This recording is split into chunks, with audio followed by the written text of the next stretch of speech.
Здравейте, приятели! Днес се включвам отново с едно спортно видео. На спортната площадка съм. Една от новите в града. Тя нова, вече стана на няколко месеца.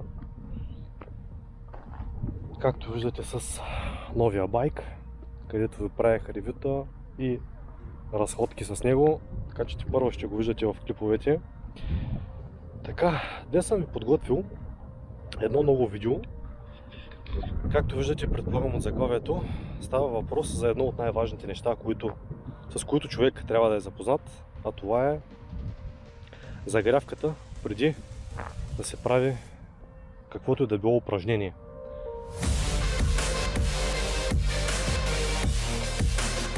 Едно от най-важните неща, които се пренебрегва, които виждам, че не се обръща изобщо внимание на тях, е загрявката. Всеки човек трябва да знае как да загрява, всеки човек трябва да умее да загрява добре, за да може в последствие да не си прави проблеми на мускулите, не дай се Боже да ги разтегне или скъса. Така че ще ви покажа няколко техники за загрявка. Здравейте на всички вас, които сте за първи път с моя канал. Аз съм Викеца и правя спортни и развлекателни видеа. Ако сте за първи път в този канал, ще ви бъда благодарен, ако ми ударите лайка, ако се абонирате за канала и може да натиснете камбанката, защото качвам на всеки няколко дни ново видео. Така, да започваме. Най-важното нещо, когато човек прави загрявка, е да започне с малките сухожилия. Съответно, пръсти, лакти, китки и така нататък. И направо ще ви покажа как трябва да започне самата загрявка. Започваме от малките сухожилия, т.е. от ръцете. Хубаво, с въртеливи движения загряваме китките, загряваме пръстите, защото особено ако правим лостове или някакви други упражнения в торса, задължително пръстите не трябва да се загрети. Пак казвам, китки, задължително хубаво. 1, 2, 3 минути моите китки, когато ги върта, винаги пукат, така че хубаво е да се загреят. След хубава загрявка на китките, започваме с лактите. Само че да вземем камерката да се вижда по-добре. Лакътя винаги започва въртеливо движение. Навътре и после навън. Навътре, после навън. Няма значение както ви е удобно.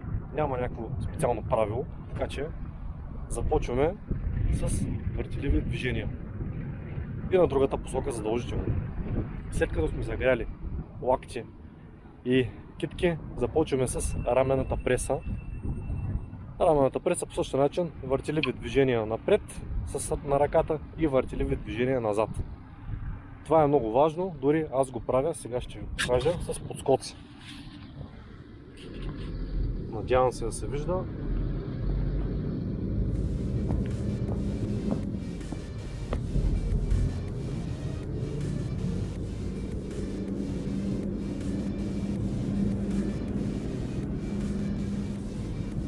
Така, когато човек загрее добре китките, лактите, рамената, пак казвам добре, може да отнеме 5 минути, може да отнеме и 10 минути, но не трябва да пренебрегвате никога загрявката. След това започваме с торса. Въртеливи движения правим. Сега ще ви покажа какви.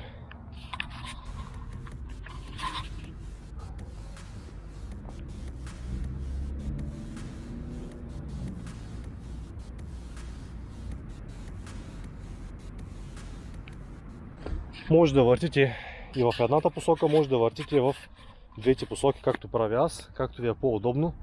Въпросът е да го правите.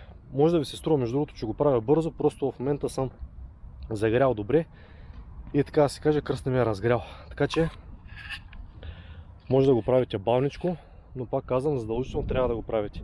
И след когато сме загрели вече целият торс, е хубаво да загреем и краката, задължително. Може би няколко клека, просто да се направят.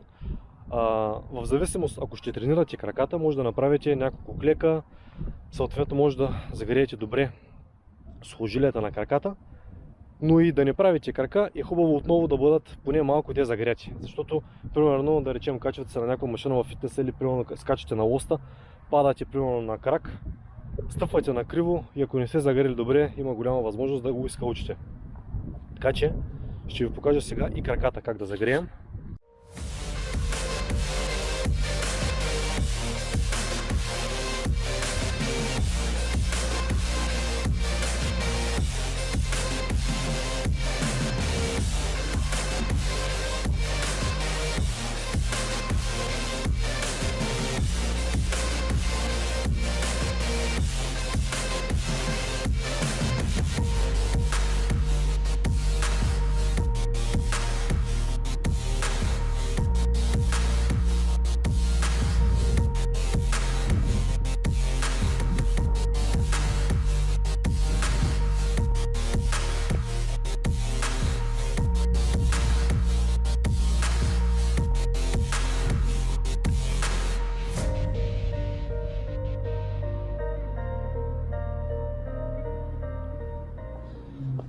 Така, приятели, когато сме загрели вече добре глезените и колената, преминаваме към бедрата.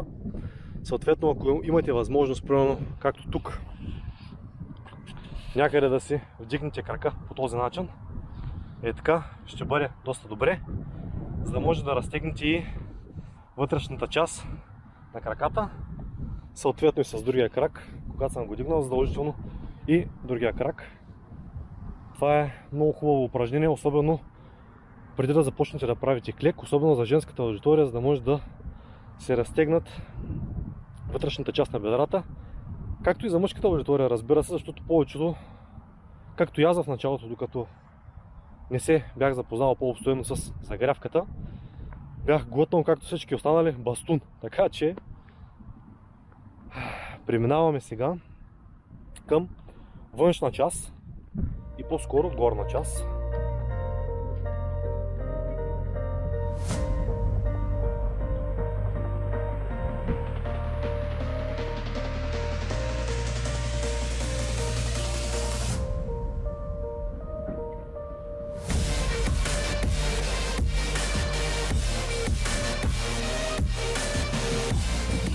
Просто ги правя набързо нещата, за да може да видите точно какви упражнения правя за загрявка. Тези упражнения не е нужно да броите някакви серии или нещо от сорта, или някакви повторения. Въпросът е да се чувствате загряти. Нещо друго, което е също много важно, не трябва да се отласквате, да правите някакви пружиниращи движения. Трябва мускула да бъде просто плавно разтегнат и плавно сгънат. Това е едно от най-важните неща, специално за загрявката. И общо взето, когато сме загрели, би трябвало да са минали между 10 и 15 минути. Това е оптималното време за загрявка. Ако гарантирам ви, ако винаги правите подобни упражнения за загрявка, няма да имате проблеми в мускулите, в ставите. Така че, защото този клип го правя, защото доста от моите приятели познати винаги се оплакват, нещо били разтегнали, нещо били скъсали, не знам с какво. Ами хора, това се получава първо, защото не правите хубава загрявка, и второ, защото не избирате оптимални килограми и оптимални упражнения. Общо взето не ги мислите много нещата, а трябва. Ако имате въпроси или някакви други идеи или мнения, може да пишете долу в коментарите. Ще ви бъда благодарен, ако ми ударите по един лайк. Казвам ви чао и бъдете здрави!